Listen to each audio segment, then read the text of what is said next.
This is Mental Forge, where weakness burns and warriors are built. Picture this moment.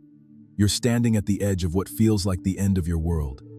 Everything you thought you knew about yourself, your life, your future has just crumbled. The ground beneath your feet feels unstable. Your heart is racing. Your mind is spinning with questions that have no immediate answers. You feel like you're drowning in uncertainty, and every breath feels like a struggle. This is the exact moment where two types of people emerge. The first type crumbles under the weight of adversity. They surrender to the chaos. They become victims of their circumstances. They spend years, sometimes decades, wondering what could have been if only they had found the strength to keep going. But then there's a second type of person. Someone who looks at that same devastating moment and sees something entirely different. They see opportunity disguised as obstacles. They see the raw materials for rebuilding something even stronger than what was lost. They see the chance to discover who they really are when everything else is stripped away. The difference between these two types of people isn't luck. It isn't genetics. It isn't circumstances. The difference is resilience. And here's what most people don't understand about resilience. It's not something you're born with or without. It's not a personality trait that some people have and others don't. Resilience is a skill. It's a muscle that can be developed, strengthened, and mastered. It's a way of thinking that can be learned, practiced, and perfected. And once you understand how to build true resilience, you don't just survive the storms of life. You learn to dance in them. Today, we're going to dive deep into the science, the psychology, and the spiritual principles of building unshakable resilience. We're going to explore the mindsets and daily practices that turn ordinary people into extraordinary survivors. We're going to learn from some of history's most resilient figures and discover the exact mental frameworks they use to overcome seemingly impossible odds. By the time we're finished, you won't just have knowledge about resilience. You'll have a complete system for building it into every fiber of your being. Let me start with a story that illustrates the true power of resilient thinking. In 1943, a young psychologist named Viktor Frankl was arrested by the Nazis and sent to a concentration camp. Everything he had worked for, everyone he loved, every possession he owned was stripped away from him. He was reduced to nothing more than a number, subjected to unimaginable cruelty, and forced to witness horrors that would break most people's spirits completely. But in the midst of this hell on earth, Frankl made a discovery that would change not only his life but the lives of millions of people who would later read his work. He discovered that while the Nazis could control his circumstances, they could not control his response to those circumstances. They could imprison his body, but they could not imprison his mind. They could take away his freedom, but they could not take away his ability to choose his attitude. And in that choice, in that tiny space between stimulus and response, Frankl found the key to not just surviving, but maintaining his humanity and purpose even in the darkest of times. Frankl went on to develop what would become known as logotherapy, based on the principle that the primary human drive is not pleasure or power, but meaning. He discovered that people can endure almost anything if they can find meaning in their suffering. This isn't about accepting abuse or remaining passive in the face of injustice. This is about understanding that no matter what happens to you, you always retain the power to decide what it means and how you will respond. This is the foundation of resilience. It's the recognition that while you cannot control what happens to you, you can always control what happens in you. You can always choose your response. You can always decide what story you tell yourself about your circumstances. And that choice, that tiny moment of decision, is where your power lies. But resilience goes much deeper than just choosing your attitude. True resilience is built on a foundation of specific mental, emotional, and spiritual practices that rewire your brain for strength, clarity, and unstoppable determination. When you understand these practices and implement them consistently, you don't just become more resilient, you become anti-fragile. You become someone who doesn't just bounce back from adversity but actually becomes stronger because of it. The first pillar of resilience is what I call unshakable belief. This isn't blind optimism or positive thinking. This is a deep, unshakable conviction that no matter what happens, you have within you everything you need to handle it. This belief isn't based on your past successes or your current circumstances. It's based on a fundamental understanding of your own infinite potential and your ability to grow, learn, and adapt to any situation. Consider the story of Thomas Edison, one of history's most resilient innovators. When Edison was working on the incandescent light bulb, he failed over 10,000 times. His laboratory burned down, destroying years of work and millions of dollars in equipment. Lesser men would have given up. Lesser men would have seen these setbacks as signs that they should quit. But Edison had developed an unshakable belief in his ability to solve problems and create solutions. When asked about his failures, he famously said he hadn't failed 10,000 times. He had simply found 10,000 ways that didn't work. This wasn't just clever wordplay. This was a fundamental reframe that allowed Edison to maintain his resilience and continue working toward his goal. Every failure became valuable data. Every setback became a stepping stone. Every obstacle became an opportunity to learn something new. This is the power of unshakable belief. It transforms everything that happens to you into fuel for your growth and progress. To develop this level of belief, you must first understand that your current circumstances are not your final destination. They are simply your starting point. Every successful person in history started somewhere they didn't want to be and had to develop the belief that they could get to where they wanted to go. This belief doesn't come from external validation or perfect conditions. It comes from a daily practice of reinforcing your own potential and capability. Start each morning by spending 10 minutes in what I call belief meditation. Sit quietly and visualize yourself handling whatever challenges you're currently facing with complete calm, confidence, and capability. See yourself not just surviving but thriving.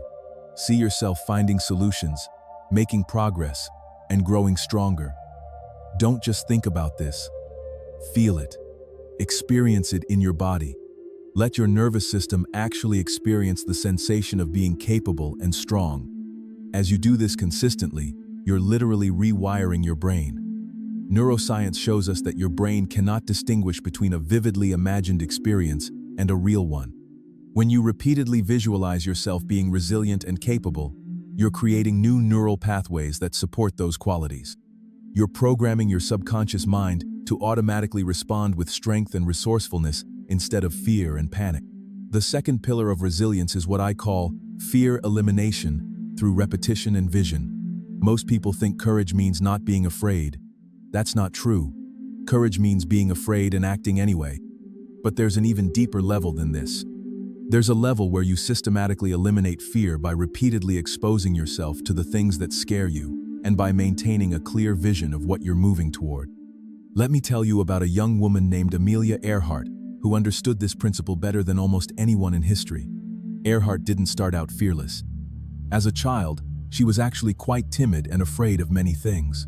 But she made a decision early in life that she would not let fear dictate her choices. She began systematically confronting her fears, starting small and gradually working up to bigger challenges. When she first saw an airplane at the age of 23, she knew immediately that she wanted to fly. But flying was dangerous, expensive, and considered completely inappropriate for women at the time. Instead of letting these obstacles stop her, Earhart used them as motivation. She took odd jobs to pay for flying lessons. She cut her hair short and wore men's clothing to be taken seriously. She practiced constantly, even when she was terrified. But here's the key insight from Earhart's approach to fear. She didn't just push through her fear randomly. She coupled her courage with a crystal clear vision of what she wanted to achieve. She could see herself not just as a pilot, but as a pioneer who would open doors for other women. She could see herself breaking barriers and inspiring others to pursue their own dreams, despite societal limitations. This combination of repeated exposure to fear plus clear vision is what creates true fearlessness. When you know exactly what you're working toward and why it matters, fear becomes just another obstacle to overcome, not a reason to quit. Every time you feel afraid and act anyway, you're building your resilience muscle. Every time you choose courage over comfort, you're becoming stronger. Here's a practical exercise you can start immediately. Identify one thing you've been avoiding because you're afraid.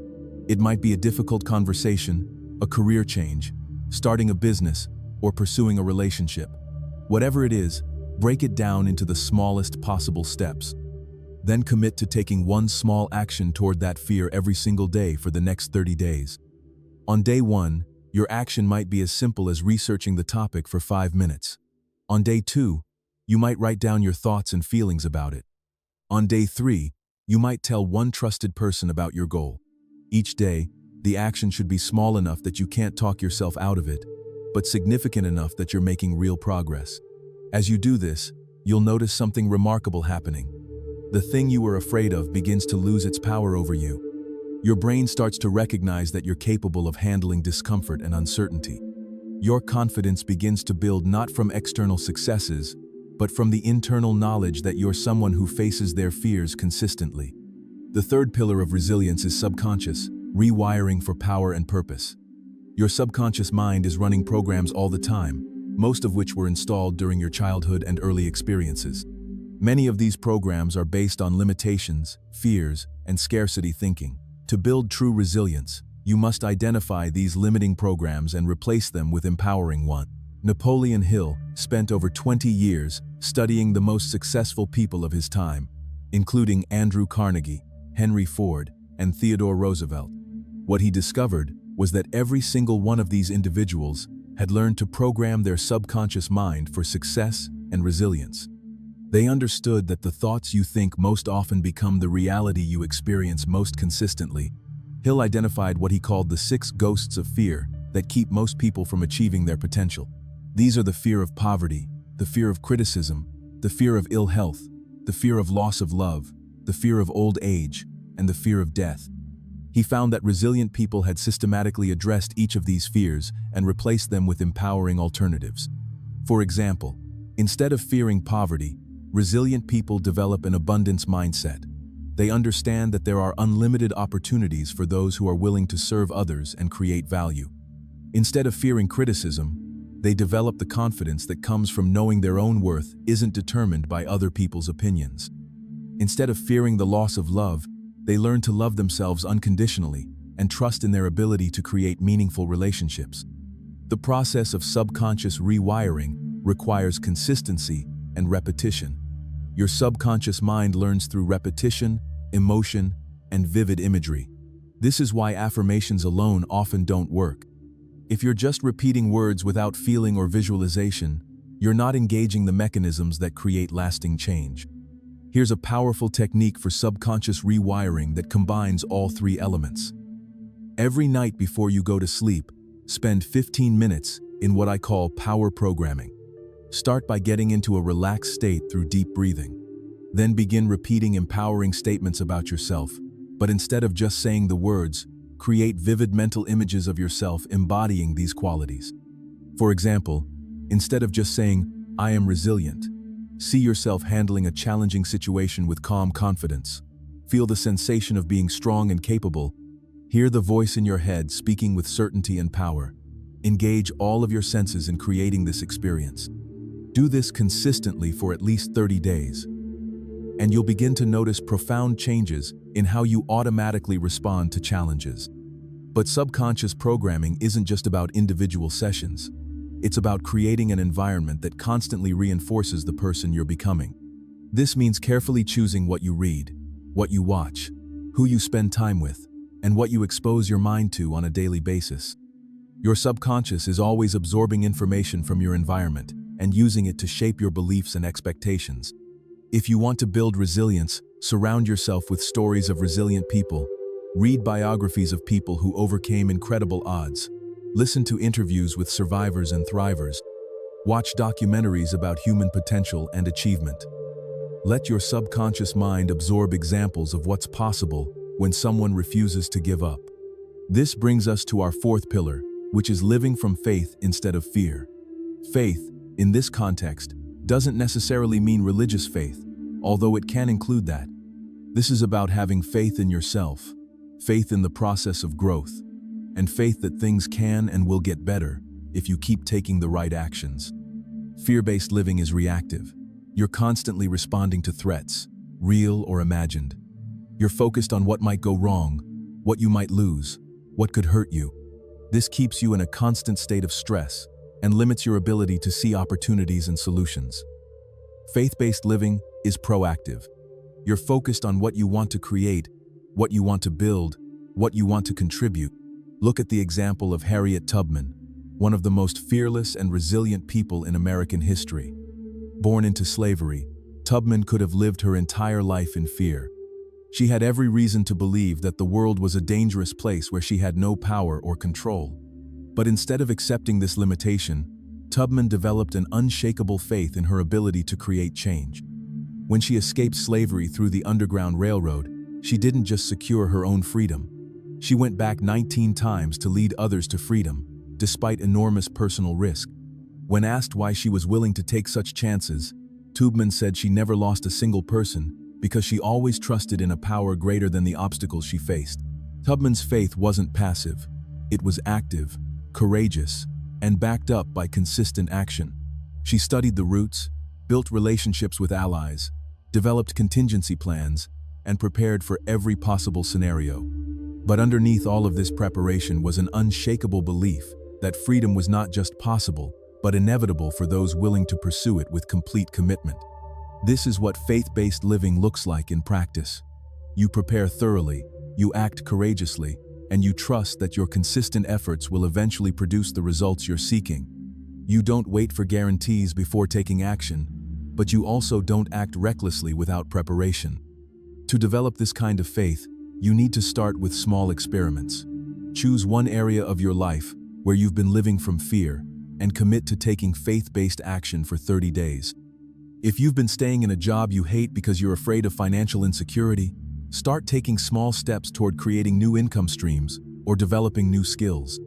If you've been avoiding relationships because you're afraid of getting hurt, start putting yourself in social situations where you can meet like-minded people. The key is to balance faith with preparation. Faith doesn't mean being naive or unprepared. It means being willing to act despite uncertainty, while doing everything you can to increase your odds of success. As you do this consistently, you'll begin to see evidence that faith-based action produces better results than fear-based reactions. The fifth pillar of resilience is becoming a person of decision, focus, and identity. Most people live their lives in a state of chronic indecision. They know what they don't want, but they're not clear about what they do want. They have goals, but they don't have the focus to pursue them consistently. They want to change, but they haven't clearly defined who they need to become to create that change. Resilient people are different. They make decisions quickly and stick to them. They focus on what matters most and ignore distractions. They have a clear sense of identity that guides their choices and actions. This isn't about being inflexible or closed-minded. It's about having a strong internal compass that keeps you moving in the right direction, even when external circumstances are chaotic. Consider the example of Winston Churchill during World War II. When Churchill became Prime Minister, Britain was facing what seemed like certain defeat. The Nazi war machine had conquered most of Europe. The British military was vastly outnumbered and outgunned. Many politicians and military leaders were advocating for negotiating a peace deal with Hitler. Churchill faced a decision that would determine not just the fate of Britain, but potentially the entire world. He could choose the seemingly rational path of negotiation, which might preserve British lives in the short term but would ultimately mean surrendering to tyranny. Or he could choose the path of resistance, which would require enormous sacrifice, but offered the possibility of preserving freedom and democracy. Churchill made his decision and communicated it with absolute clarity. "We shall never surrender," he declared. "We shall fight on the seas and oceans. We shall fight with growing confidence and growing strength in the air. We shall defend our island, whatever the cost may be." This wasn't just a political speech. It was a declaration of identity. Churchill had decided who Britain would be in the face of existential threat. But Churchill didn't just make the decision and hope for the best. He focused every resource, every effort, every strategy on making that decision a reality. He rallied the British people around a shared identity as defenders of freedom. He built alliances with other nations who shared these values. He inspired ordinary citizens to make extraordinary sacrifices for a cause larger than themselves. The result was not just military victory, but the preservation of democratic values that continue to benefit the world today. This is the power of decision, focus, and identity working together. When you know who you are, what you stand for, and what you're committed to achieving, you become unstoppable. To develop this level of clarity, you need to spend time regularly examining and refining your core identity. Ask yourself these questions and write down your answers. Who am I when I'm at my best? What values are most important to me? What kind of person do I want to become? What legacy do I want to leave? What would I be willing to sacrifice for? What would I never be willing to compromise on? Once you have clarity on these questions, use your answers to guide your daily decisions. Before making any significant choice, ask yourself whether this decision aligns with your core identity and values. If it does, move forward with confidence. If it doesn't, find an alternative that does align. This process of identity-based decision-making becomes easier with practice. Over time, you'll develop an almost automatic ability to choose actions that support the person you're becoming, rather than actions that keep you stuck where you are. The sixth pillar of resilience is developing personal power through discipline and self-mastery. Personal power isn't about controlling others or dominating situations. It's about having complete mastery over yourself, your thoughts, your emotions, and your actions.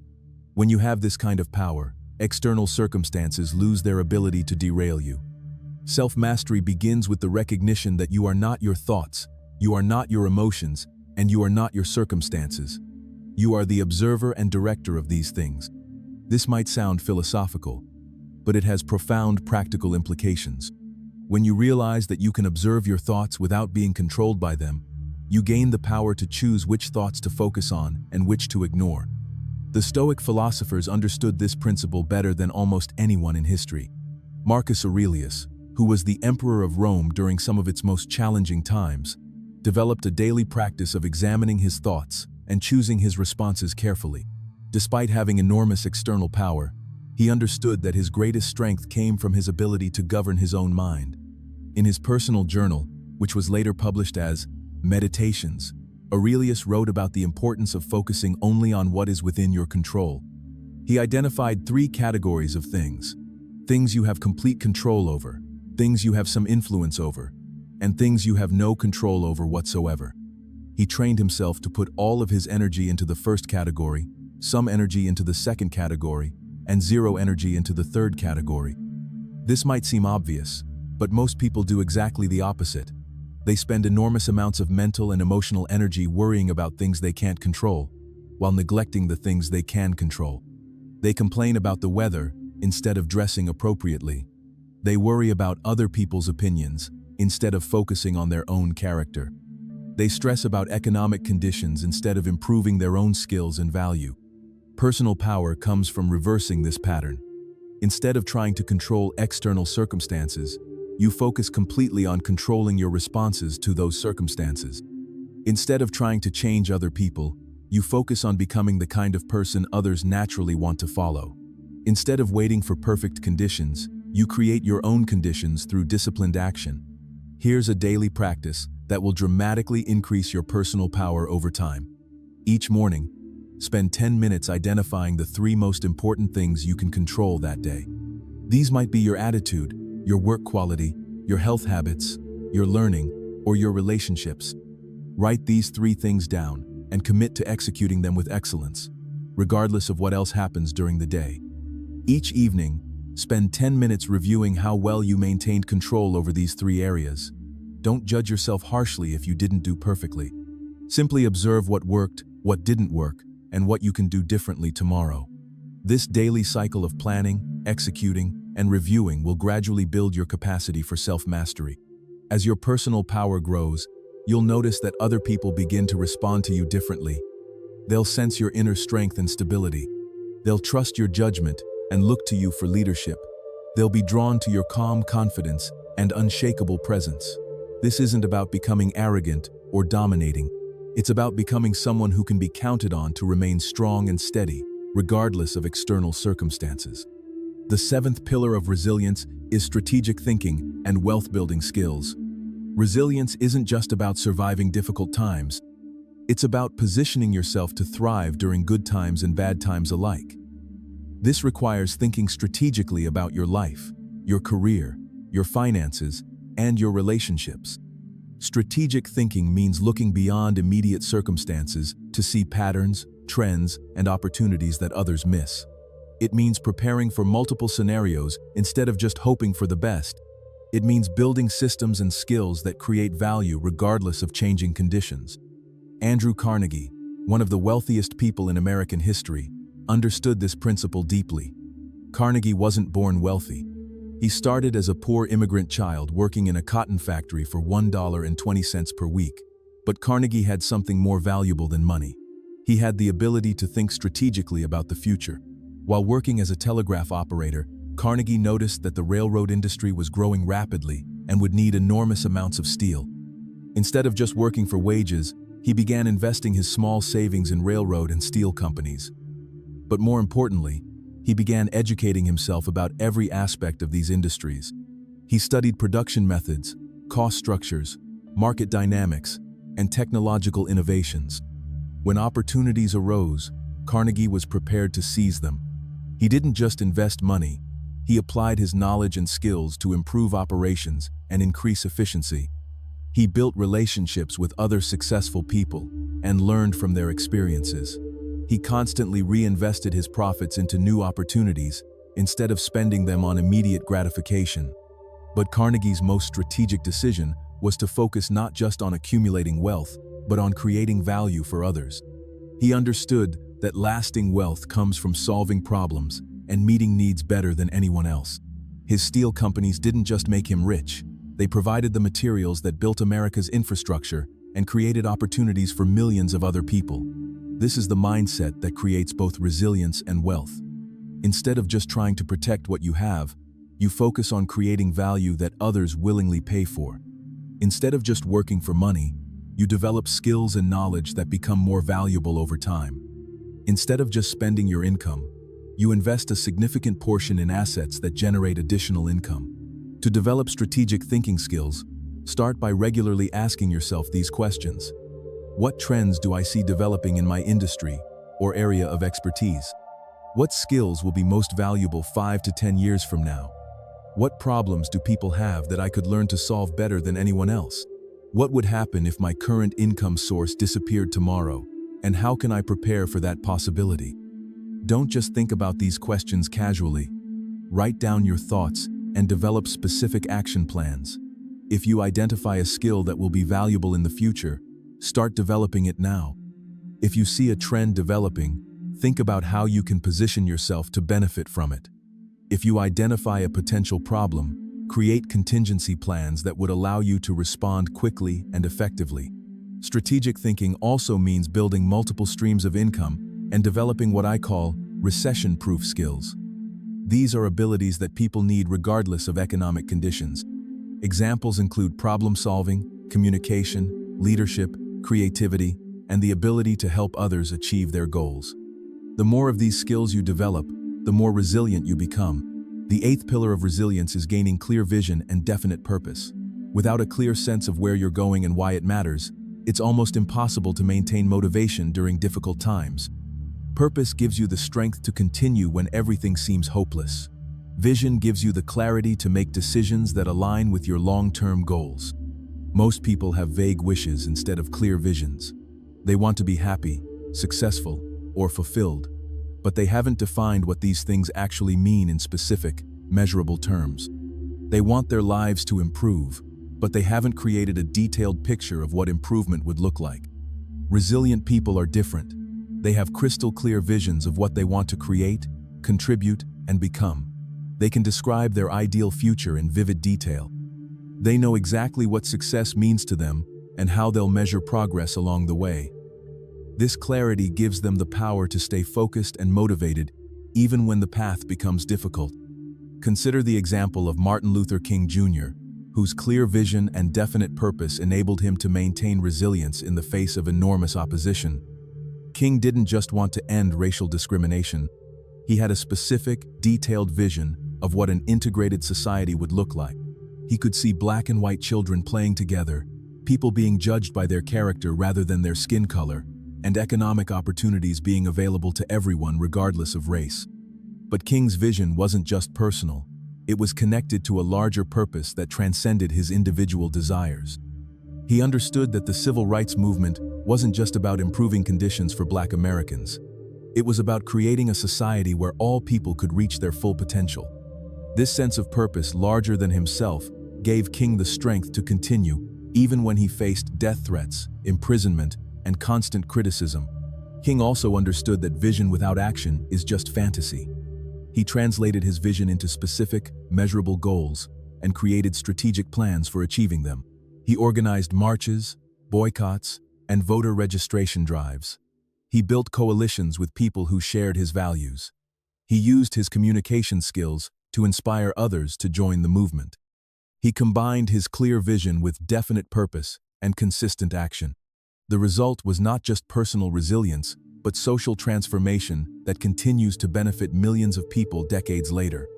This is what becomes possible when you combine clear vision with definite purpose and strategic action. To develop this level of clarity, you need to spend significant time thinking deeply about what you really want your life to represent. Don't just think about what you want to have or achieve. Think about who you want to become and what kind of impact you want to make. Think about what the world would lose if you never reached your full potential. Here's a powerful exercise for developing clear vision. Imagine that you're 90 years old, looking back on a life well lived. What would you want to be able to say about how you spent your time, energy, and talents? What contributions would you want to have made? What kind of person would you want to have become? What legacy would you want to leave for future generations? Write down your answers in as much detail as possible. Don't worry about whether your vision seems realistic or achievable right now. Focus on creating a picture that genuinely inspires and motivates you. Once you have this clear vision, you can begin working backward to identify the steps needed to make it reality. Your definite purpose should be closely connected to your vision, but it should also be something that energizes you on a daily basis. Purpose is what gets you out of bed in the morning and keeps you going when things get tough. It's the answer to the question, why does this matter? For some people, purpose is connected to family. They want to create better opportunities for their children or take care of aging parents. For others, purpose is connected to service. They want to solve problems, help others, or make the world a better place. For still others, purpose is connected to personal growth. They want to see how much they can achieve and become. There's no right or wrong purpose, but there are purposes that will sustain you through difficult times and purposes that won't. The most resilient people have purposes that are larger than their immediate self-interest, but connected to their deepest values and desires. The ninth pillar of resilience is adopting a wealth-oriented mindset. This isn't just about money, although financial security is certainly important for resilience. This is about thinking like a creator rather than a consumer, like an investor rather than a spender, like someone who builds value rather than someone who just uses what others have built. A wealth-oriented mindset recognizes that true security comes not from having a job, but from having skills and relationships that create value for others. It understands that the best investment you can make is in your own knowledge and capabilities. It sees opportunities where others see only problems. John D. Rockefeller, who became the wealthiest person in American history, exemplified this mindset from an early age. Even as a teenager working as a bookkeeper, Rockefeller was thinking like an entrepreneur. He saved a significant portion of his earnings instead of spending everything he made. He studied successful businesses and looked for patterns he could apply to his own ventures. When Rockefeller entered the oil business, he didn't just try to make quick profits. He thought systematically about every aspect of the industry.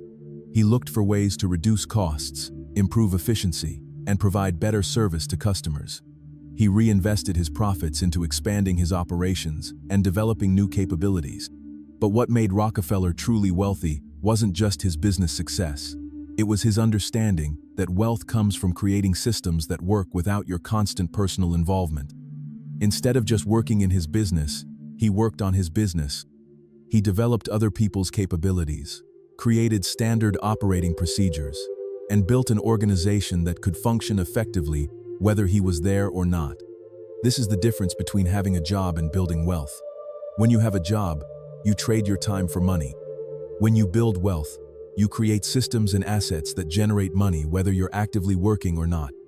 This might seem like an advanced concept, but you can start applying it immediately, regardless of your current situation. If you're currently working for someone else, Start thinking like an entrepreneur within your role. Look for ways to create more value for your employer and customers.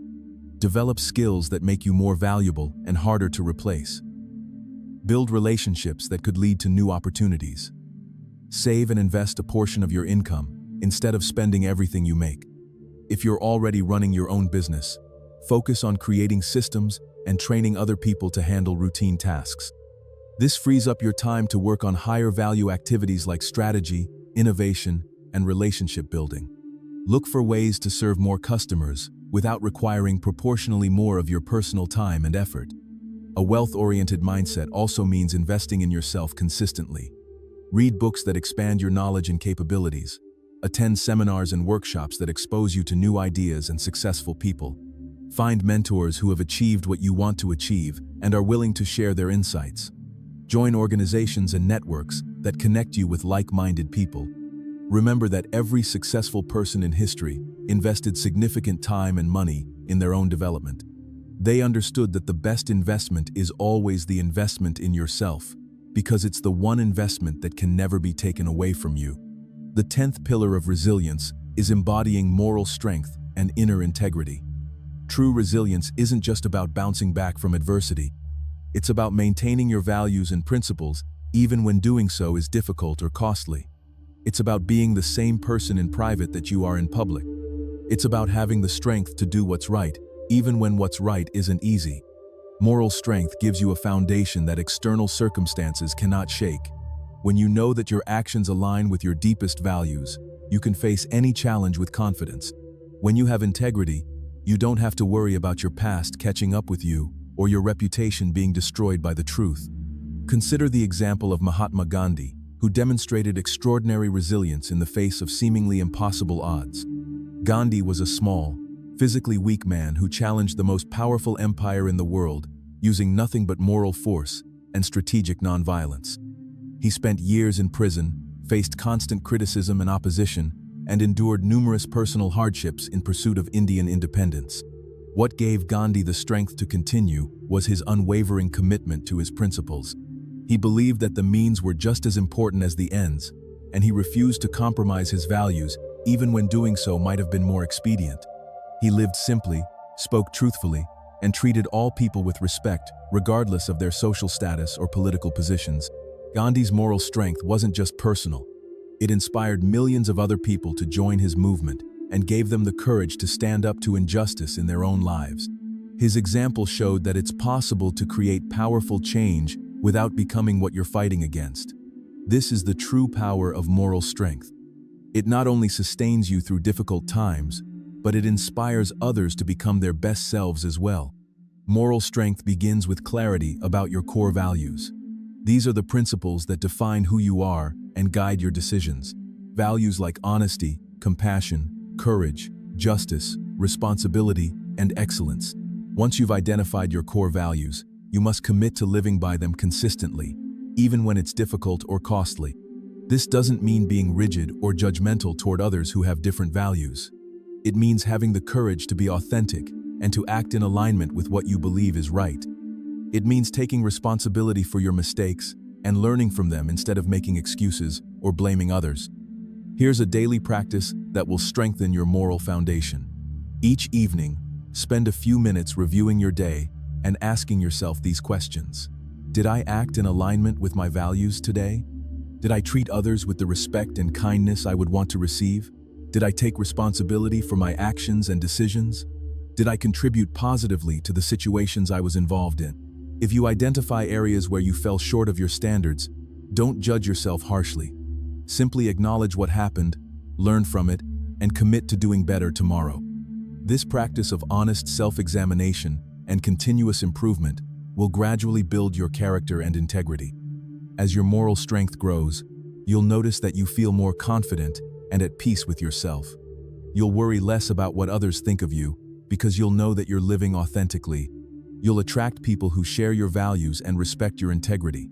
Most importantly, you'll have the inner foundation you need to remain strong and resilient no matter what challenges you face. If you're finding value in these insights about building resilience and you want to continue growing in these areas, I encourage you to subscribe to this channel. We dive deep into topics like mindset, personal development, and success principles on a regular basis. And I'd love to have you be part of this community of people committed to reaching their full potential. The 11th pillar of resilience is building a lifelong growth framework. Resilience isn't something you develop once and then maintain automatically. It's something that requires continuous cultivation and refinement. The world is constantly changing, and you must be constantly growing to keep pace with those changes. A growth framework is a systematic approach to continuous learning and development. It's a way of structuring your life so that you're always expanding your capabilities, deepening your understanding, and strengthening your resilience. Without this kind of framework, it's easy to become complacent or to fall behind as circumstances change around you. The most resilient people in history have all been lifelong learners. They understood that the moment you stop growing, you start declining. They made learning and development a central part of their identity, not just something they did when they had time or felt motivated. Benjamin Franklin exemplified this principle throughout his entire life. Franklin was constantly experimenting, learning new skills, and challenging himself to grow in different areas. He developed a systematic approach to self-improvement that he followed for decades. He identified 13 virtues that he wanted to develop in himself, including temperance, silence, order, resolution, frugality, industry, sincerity, justice, moderation, cleanliness, tranquility, chastity, and humility. But Franklin didn't just make a list and hope for the best. He created a specific system for developing these virtues. He focused on one virtue at a time for an entire week, paying careful attention to his thoughts, words, and actions in that area. He kept a journal where he tracked his progress and noted areas where he needed improvement. At the end of each week, he reviewed what he had learned and planned how to continue developing that virtue while moving on to focus on the next one. Franklin continued this practice for years, cycling through all 13 virtues multiple times. He found that even though he never achieved perfection in any area, the consistent focus on growth and improvement made him a much better person than he would have been otherwise. More importantly, this practice gave him the discipline and self-awareness that enabled him to achieve extraordinary success in multiple fields, including science, diplomacy, business, and public service. This is what a lifelong growth framework looks like in practice. It's not about achieving perfection. It's about committing to continuous improvement in all areas of your life. It's about being intentional and systematic in your approach to development rather than leaving your growth to chance. Your growth framework should include several key components. First, you need regular assessment periods where you honestly evaluate your current capabilities, circumstances, and progress toward your goals. Second, you need a systematic way of identifying areas where you want to grow and improve. Third, you need specific learning and development activities that will help you build the capabilities you need. Fourth, you need accountability systems that help you stay consistent with your growth activities. Here's a practical framework you can implement immediately. Once per quarter, spend a full day conducting what I call a life audit. Review all areas of your life, including your health, relationships, career, finances, personal development, and contribution to others. Rate your current satisfaction and performance in each area on a scale of 1 to 10.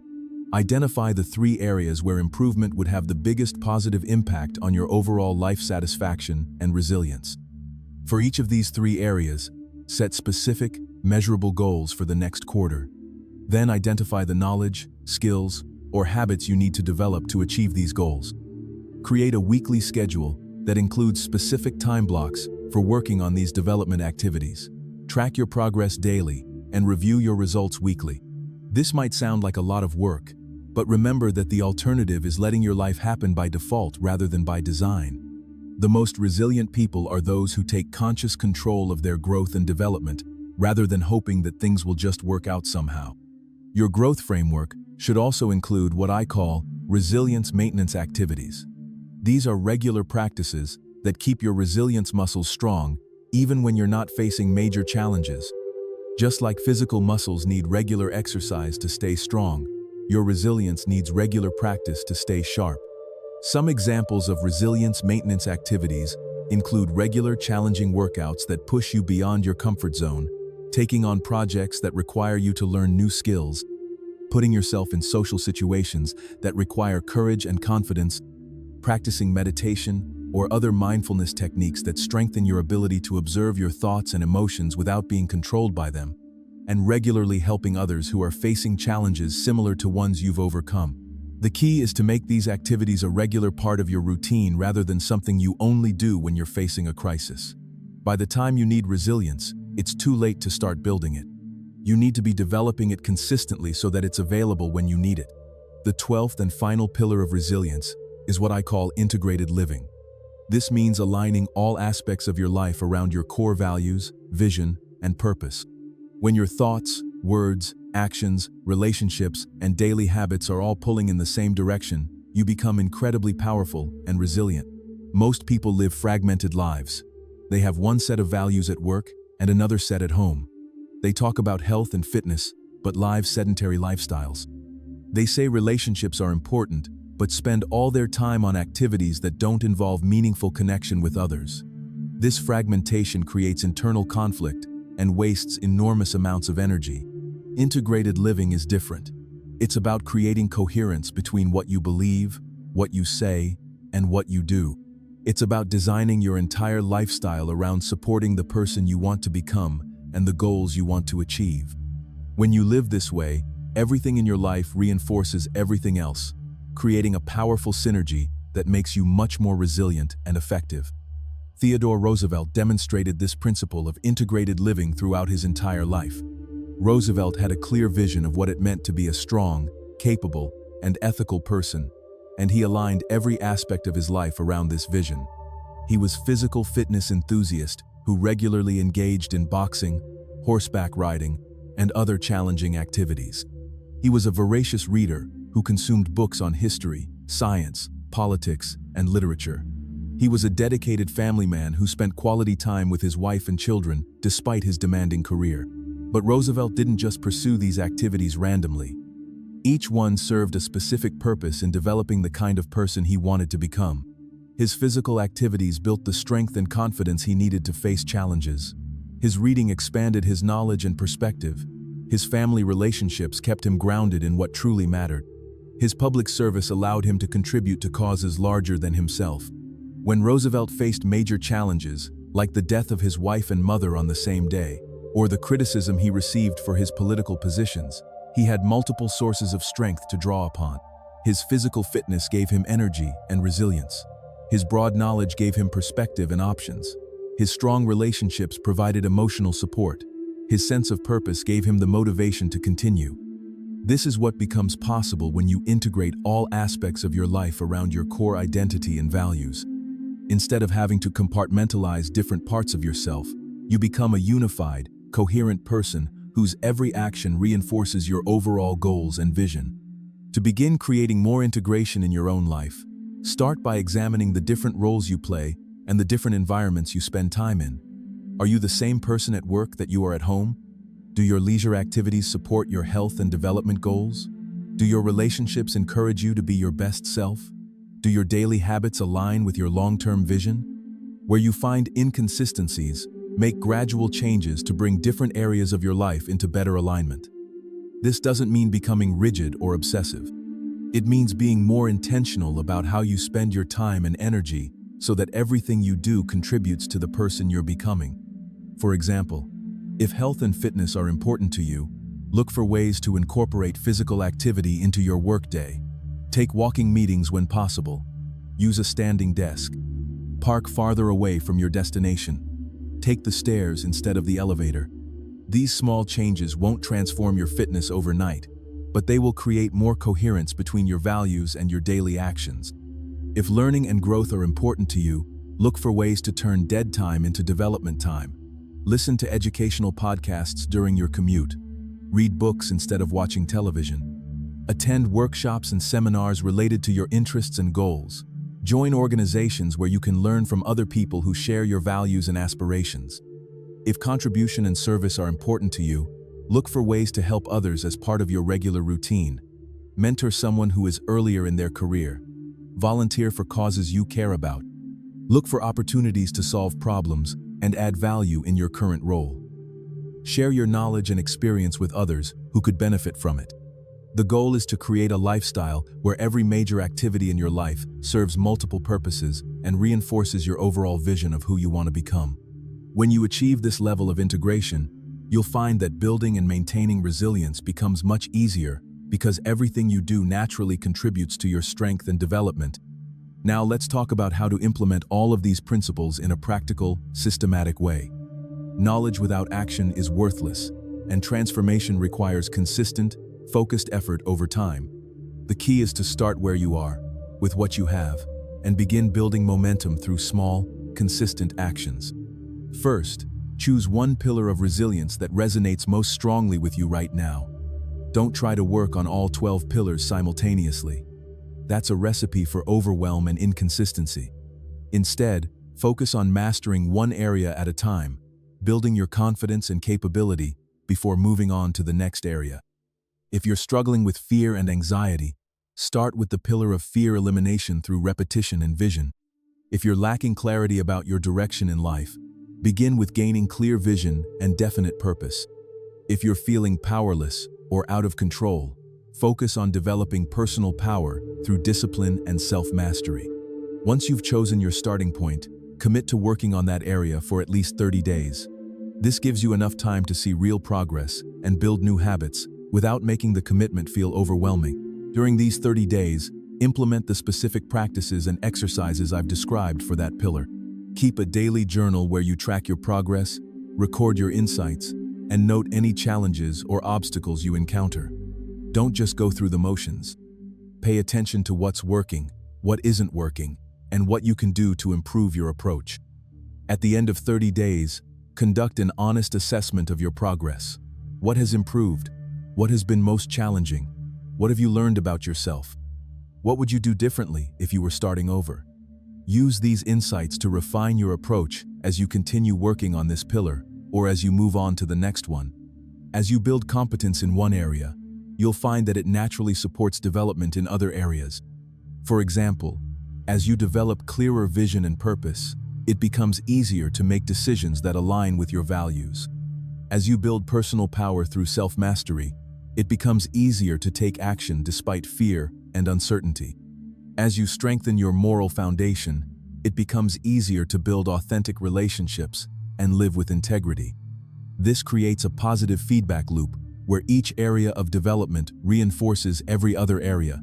Your growth accelerates, and your resilience becomes stronger and more comprehensive over time. But remember that building resilience isn't just an individual endeavor. The strongest, most resilient people surround themselves with other strong, resilient people. They create communities and relationships that support their growth and hold them accountable to their highest standards. Look for opportunities to connect with others who share your commitment to growth and resilience. Join organizations, attend events, participate in online communities, or simply reach out to people you admire and respect. Don't just consume content passively. Engage actively with ideas and with other people who are working to apply these principles in their own lives. If you're getting value from this content and you want to stay connected with this community of growth-minded people, make sure you're subscribed to this channel and consider sharing this video with others who might benefit from these ideas. The more we can support each other in building resilience and reaching our potential, the stronger we all become. Also, consider finding a mentor or coach who can provide guidance and accountability as you work to implement these principles. Having someone who has already walked the path you're trying to walk can save you enormous amounts of time and help you avoid common mistakes and pitfalls. At the same time, look for opportunities to mentor and support others who are earlier in their journey. Teaching and sharing what you're learning not only helps others, but it deepens your own understanding and commitment to these principles. Some of the most resilient people in history became that way partly through their dedication to helping others develop resilience as well. Let me share with you some specific daily and weekly practices that will help you implement these principles consistently. These aren't just theoretical ideas. These are practical tools that you can begin using immediately to build real resilience in your own life. Start each day with what I call a resilience morning routine. This doesn't have to take hours, but it should include elements that activate all the key pillars we've discussed. Spend 5 to 10 minutes in belief meditation, visualizing yourself handling your challenges with strength and capability. Spend 5 minutes reviewing your core values and commitments, reminding yourself of who you're becoming and why it matters. Spend 5 minutes planning your 3 most important priorities for the day, focusing on things within your control. This simple 15 to 20-minute routine sets the tone for your entire day. It activates your resilience mindset before you encounter any challenges, and it gives you a clear sense of direction and purpose. Throughout the day, practice what I call resilience anchoring. Whenever you encounter a challenge, disappointment, or setback, pause for 30 seconds and ask yourself these questions. What can I control in this situation? What can I learn from this experience? How can I use this challenge to become stronger? What action can I take right now that aligns with my values and goals? Don't just think about these questions superficially. Really consider your answers and then take action based on your insights. This practice transforms every challenge into an opportunity for growth and keeps you focused on solutions rather than problems. End each day with a resilience review. Spend 5 to 10 minutes reflecting on the day and asking yourself what went well, what could have gone better, and what you learned. Celebrate your successes, even small ones. Acknowledge your mistakes without judging yourself harshly. Identify specific actions you can take tomorrow to continue building your resilience. This daily cycle of preparation, practice, and reflection creates consistent progress over time. Each day builds on the previous day, and your resilience grows incrementally but inevitably. On a weekly basis, conduct a deeper review and planning session. Look at the bigger picture of your life and assess your progress toward your major goals. Are you living in alignment with your values? Are you making progress on the things that matter most? Are you growing in the areas where growth is most needed? Use this weekly review to make any necessary adjustments to your daily practices and to set intentions for the coming week. This prevents you from getting stuck in routines that are no longer serving you and keeps you focused on continuous improvement. Monthly, conduct what I call a resilience challenge. Deliberately put yourself in a situation that requires you to stretch beyond your current comfort zone. This might be giving a presentation, having a difficult conversation, trying a new skill, taking on a challenging project, or anything else that requires you to grow. The key is to choose challenges that are significant enough to require real growth, but not so overwhelming that they create unnecessary stress or trauma. You want to build your resilience gradually and sustainably, not shock your system. These monthly challenges serve several important purposes. They prevent you from becoming complacent or comfortable. They give you regular practice using your resilience skills in real situations. They build your confidence by proving to yourself that you can handle more than you might think. And they keep you growing and developing throughout your life. Quarterly, conduct a comprehensive life audit and goal-setting session. This is where you step back and look at the bigger picture of your life, assess your progress in all areas, and set new goals and intentions for the coming quarter. This quarterly rhythm prevents you from getting too caught up in day-to-day activities and losing sight of your larger vision and purpose. It also gives you regular opportunities to course correct if you've gotten off track or to celebrate significant progress you've made. Annually, engage in what I call a resilience retreat. This might be a formal retreat experience, or it might simply be a weekend that you dedicate to deep reflection, planning, and renewal. The goal is to disconnect from your normal routine and gain fresh perspective on your life and your growth. During this retreat time, review the entire year and celebrate how much you've grown and accomplished. Identify the areas where you want to focus your growth in the coming year. Set new goals and create new plans. Renew your commitment to living with resilience, integrity, and purpose. This annual rhythm helps ensure that you're continuously evolving and growing throughout your life, rather than just maintaining the status quo. Now, let me address some of the common obstacles and challenges that people face when trying to build resilience. Understanding these challenges in advance will help you navigate them more effectively when they arise. The first challenge is what I call the motivation trap. Most people start building resilience when they're highly motivated, often after experiencing a significant setback or challenge. But motivation is temporary and unreliable. If you depend on motivation to maintain your resilience practices, you'll inevitably fail when your motivation wanes. The solution is to build systems and habits that don't depend on motivation. Make your resilience practices so simple and automatic that you can do them even when you don't feel like it. Focus on consistency rather than intensity. It's better to do a little bit every day than to do a lot occasionally. The second challenge is the perfectionism trap. Many people believe that they need to implement all of these principles perfectly before they'll see any benefits. When they inevitably fall short of perfection, they become discouraged and give up entirely.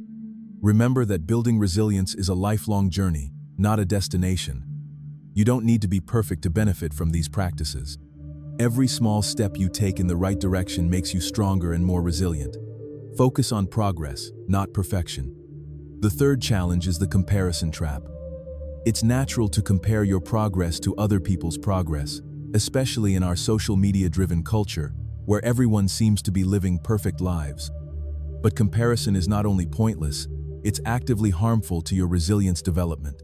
Everyone starts from a different place, faces different challenges, and grows at a different pace. Your only meaningful comparison is with who you were yesterday.